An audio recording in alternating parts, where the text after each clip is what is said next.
Video from me from December 1st all the way to December 25th. So I was actually supposed to have an interview yesterday with NBC. As you guys know, I actually told you guys about it, where I declined the offer to do the interview. They actually saw my video where I spoke about it, so they reached back out to me and they wanted to do the interview, and I was like, yes, of course I'll do it. So it's an NBC article about girl world, Nikocado avocado, fat phobia, fat shaming, and YouTube monetizing that. So I'm extremely nervous. This is the first interview that I ever said, yes, I will do. I'm so nervous, my stomach hurts, but I'm gonna do great. I know I am. Just think positive thoughts for me, please. I forgot it was Vlogmas, folks, and I've already had 3 of my sushis. This is a meal that I have been loving lately. This is kani salad, which is just like an imitation crab, and then this is just crab sushi pretty much. And I'm telling you, like, this has just been like one of my like fixations lately, and thankfully it's not like an unhealthy fixation by no means. Like, my last fixation was Tootsie Rolls. That's not the greatest, but this one's so good. Oh my god, why is that so good? Then it also has like some sort of, I want to say panko on top. And then I just add a little bit of soy sauce.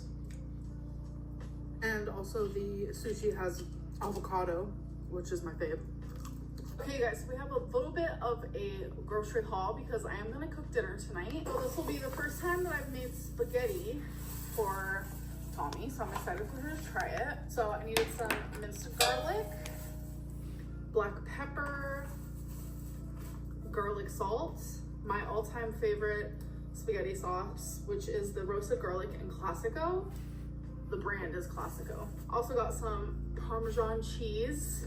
In this, instead of like the standard green container, I figured some like freshly shredded would be better. Obviously, we needed some spaghetti to go with the spaghetti. I got some Texas toast, 5 cheese.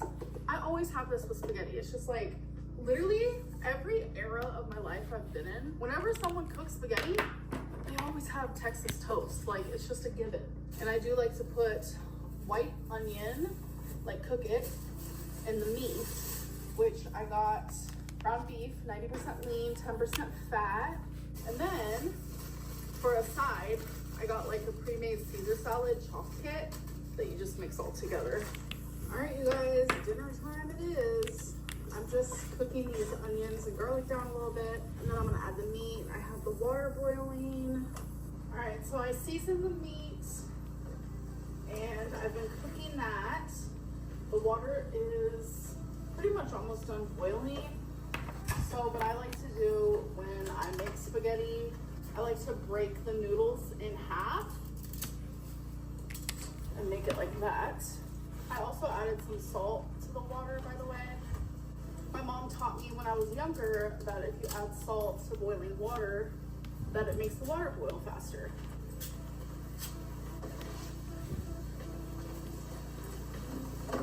So the oven is now done heating up. So I think I'm gonna do 4 of these.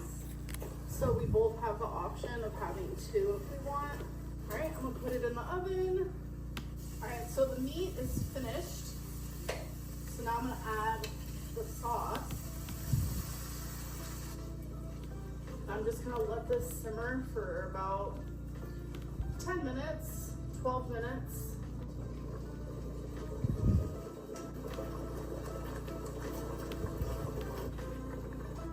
Y'all, I have been recording for 15 minutes and I had no idea. So that's fun. Hi. Okay, so the pasta is finished. Some people don't do it like this, and some people do. I'm going to add the pasta with a little bit of pasta water to the sauce.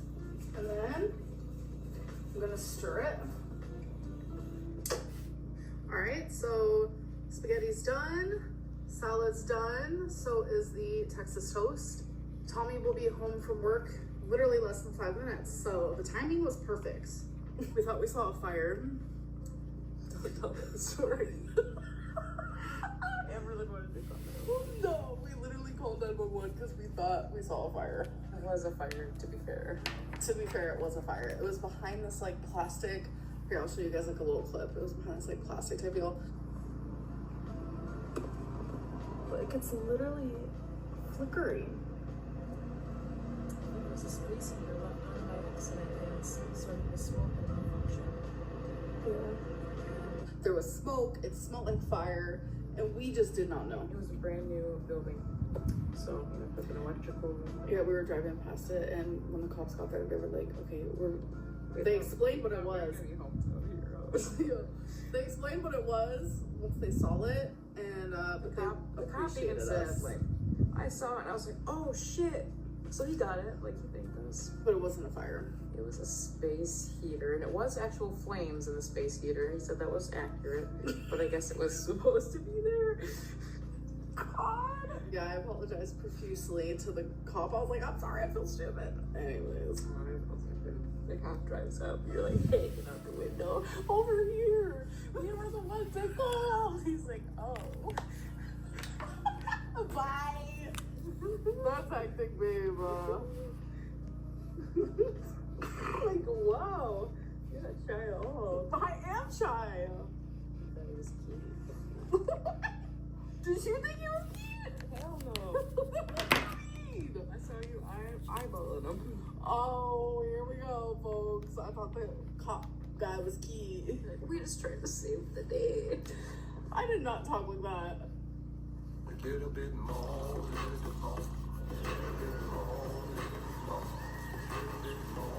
Steve, hold on. I'm using Revlon Ultra HD in Kisses, as you guys know. My lips have been feeling so tiny lately.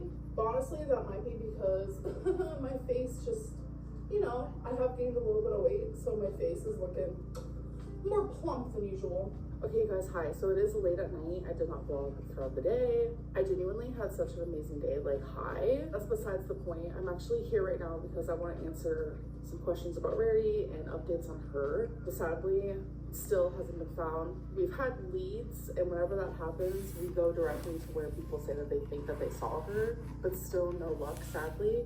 We did put posters around town in multiple different locations, and we go every single night to see if they're still there, and some businesses has taken them down, which we understand because it's not always allowed to do that, but some businesses have kept it. And also there was one business, which shout out, they literally took our poster and like laminated it and then like put it inside of their window instead of outside to like protect it more. We just thought that was so sweet. This is actually what the posters look like right here. Okay, so it is dark right now, so this isn't doing it justice, but we printed off 30 missing cat reward posters, and we're just gonna put them everywhere, literally everywhere. And I think tomorrow during the day, we're actually gonna like put them on a few people's doorsteps and see if that helps too. I don't even know. I am literally just doing every single thing that I can think of doing. Sorry that was in the dark, because that is when we went to put them up. It was like a little under 2 weeks ago, I'd say. But I made the reward known that like, you get $500 if you give me my cat. If you find my cat, you give me my cat. And there was one person that literally commented, it was like on the neighborhood app, and they were like, wow, that must be some cat, because $500, that's a lot. And it's weird because I was thinking like maybe doing 1,000, but I decided to Google because I just wanted like advice, and I was like, what is like the average amount of like a reward for a cat? And it's literally only $25 to like 100. And I was like, no, Rarity is worth so more than that. But that like literally shocked me to see that like the average amount is so low. But regardless, yes, Rarity is a very special cat. So even if I have to up the reward, like I literally will. So there's questions, people are like, why aren't you taking accountability for Rarity missing? And I just think that's a silly question, because I literally am. I've said multiple times, I blame myself, I'm mad at myself. Why did I leave the door open? Like, I'm so stupid for leaving the door open. Like, I'm very angry with myself, and I take full accountability. I do believe that you can take accountability, but also provide reasons for why something happened.